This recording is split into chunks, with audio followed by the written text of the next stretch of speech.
இதே ஆதவர்ஜன் என்ன சொல்றாருன்னா, குரான் மேல அடிச்சு சத்தியம் பண்ணாரு. ஒரு காலம் நாங்க பாஜக கூட கூட்டணி வைக்க மாட்டோம், குரான் மேல ஆணை அப்படின்னு சொல்லிட்டு 2 நாள் முன்னாடி ஒரு இப்தார் நோம்பு நிகழ்ச்சியில சொன்னாரு. இப்ப என்டிஏ கூட்டணிக்குள்ள போறாங்களே, எப்படி ஆதவர்ஜனா சத்தியம்?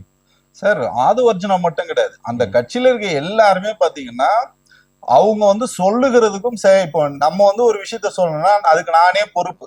இப்ப நான் தாவேக்கால இருக்கேன், தாவேக்கால நான் இருந்தேன், விஜயோட இருந்தேன். இப்ப நான் விஜய் ஆதரிச்சு பல காணொலிகள் மெயின் ஸ்ட்ரீம்லயே ஊடகங்கள்ல நான் பேசும்போது இப்போ என்ன ட்ரோல் பண்றாங்க, நிறைய வீடியோ எடுத்து போட்டு அன்னைக்கு நீங்க இப்படி பேசுனீங்க இன்னைக்கு இப்படி பேசும்போது அதுக்கும் நான் பொறுப்பு, இதுக்கும் நான் பொறுப்பு. நான் அன்னைக்கும் நான் சொன்னேன்னா விஜய் ஒரு மாற்று சக்தியா வருவார், விஜய் ஒரு ஒரு நல்ல ஒரு மெட்டீரியலா வருவாரு, மக்களுக்காக வேலை செய்வாரு, இதெல்லாம் உழைச்சாருன்னா முதல்வர் ஆவார் நான் சொல்லியிருக்கேன்.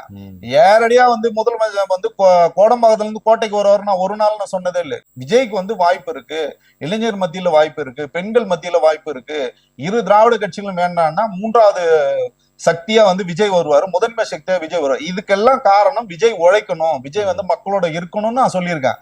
இப்ப அவர் உழைக்கல, மக்களோட இல்ல, அப்ப விஜய் ஆட்டோமேட்டிக்கா தோத்து போயிடுவாரு. இதெல்லாம் அவர் பண்ணலன்னு சொல்லிதான் நம்ம வெளியிலேயே வரோம். நீ பிஜேபியோட நீ கள்ள கூட்டணியில இருக்க, இவர் சொல்றாரு திமுகவும் பாஜகவும் கள்ள கூட்டணி சொல்ல, உள்ளபடியே கள்ள கூட்டணி யாரு இருக்காங்கன்னா பிஜேபியோட விஜய் தான் கள்ள கூட்டணியில இருக்காரு. இந்த தரவுகள் நம்மள கேள்வி கேட்கிற இந்த சமூகம், இந்த பொது புத்தியில இருக்கிறவங்க, திரு மணிகண்டன் வீராசாமி ஒரு சாதாரண பையன், நான் ஒரு கிராமத்துல இருந்து ஒரு விவசாயியோட பையன், நம்மளே ஒரு மனசாட்சியோட நம்ம இருக்கோம், நம்ம ஒரு பொறுப்புணர்ச்சியோட இருக்கோம், ஒரு ஊடகத்துல நம்ம பேசும்போது பொறுப்போட. இவ்வளவு பெரிய தலைவரா இருக்கிற ஆதவர்ஜுனா எவனுக்காவது ஒரு பொறுப்பு இருக்கா?